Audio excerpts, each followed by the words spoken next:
नमस्कार, economics for all Deven channel में आपका स्वागत है। आज हम लोग समझते हैं कि 5G टेक्नोलॉजी क्या है। 1G से 5G तक का सफ़र श्रेणी, वर्ष और स्पीड के आधार पर समझते हैं। 1G टेक्निक जो थी वो 1982 में लॉन्च हुई, जिसमें 24 किलोबाइट पर सेकंड की स्पीड थी और ये एनालॉग सिग्नल पर कार्य करता था। फिर उसके बाद 2G टेक्निक आई 1992 में और इसमें 24 किलोबाइट पर सेकंड की स्पीड थी। फिर 3G लॉन्च हुआ 2003 में, जिसमें 2 Mbps की स्पीड थी और 3G जो टेक्नोलॉजी थी वो एनालॉग और डिजिटल दोनों टेक्नोलॉजी पे कार्य करता है। फिर 4G टेक्नोलॉजी आई 2009 में, जो 1 GB पर सेकंड की पीक स्पीड थी डेटा ट्रांसफ़र करने की।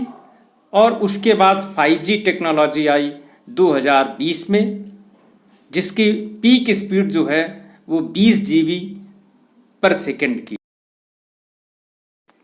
आइए अब समझते हैं भारत में 5G टेस्टिंग। भारत में 5G टेस्टिंग के लिए 16 कंपनियों ने भारतीय दूरसंचार विभाग को आवेदन किया था, जिनमें 13 कंपनियों को अनुमति मिली है और प्रमुख कंपनियां निम्नलिखित हैं: रिलायंस जियो, भारती एयरटेल, वोडाफोन आइडिया व MTNL सरकार ने और BSNL। संचार विभाग ने 6 माह के लिए 13 कंपनियों को स्पेक्ट्रम 700 मेगाहर्ट्ज़, 3.5 गीगाहर्ट्ज़ व 26 गीगाहर्ट्ज़ आवंटित किया है और इसी स्पेक्ट्रम लेवल पे 5G की टेस्टिंग की जाएगी। भारतीय दूरसंचार विभाग ने 5G टेस्टिंग की कुछ शर्तें निर्धारित की है। पहली है कि ये 5G एयरवेव्स केवल 6 महीने के लिए हैं और दूसरी है कि इस स्पेक्ट्रम का व्यावसायिक प्रयोग नहीं किया जाएगा। शहरी क्षेत्र के साथ साथ कस्बे व गाँव में भी टेस्टिंग की जाएगी और ZTE, हुआवे व UT स्टारकॉम से कोई भी उपकरण विवाद के कारण ये 5G टेस्टिंग करने वाली सभी कंपनियों पर ये शर्त रखी है कि optical fibre, modem, router, wifi, broadband आदि उपकरण चीन की किसी भी कंपनी से नहीं खरीदी जाए। 5G टेस्टिंग करने वाली कंपनियों को मोबाइल टावरों की संख्या बढ़ानी पड़ेगी, ऑप्टिकल फाइबर केबल की संख्या बढ़ानी पड़ेगी, राउटर व मॉडेम की संख्या भी बढ़ानी पड़ेगी। 5G का स्पेक्ट्रम आवंटन के बाद सारे भारतवासियों को लगभग 3 सालों के अंदर 5G का लाभ मिलने लग जाएगा।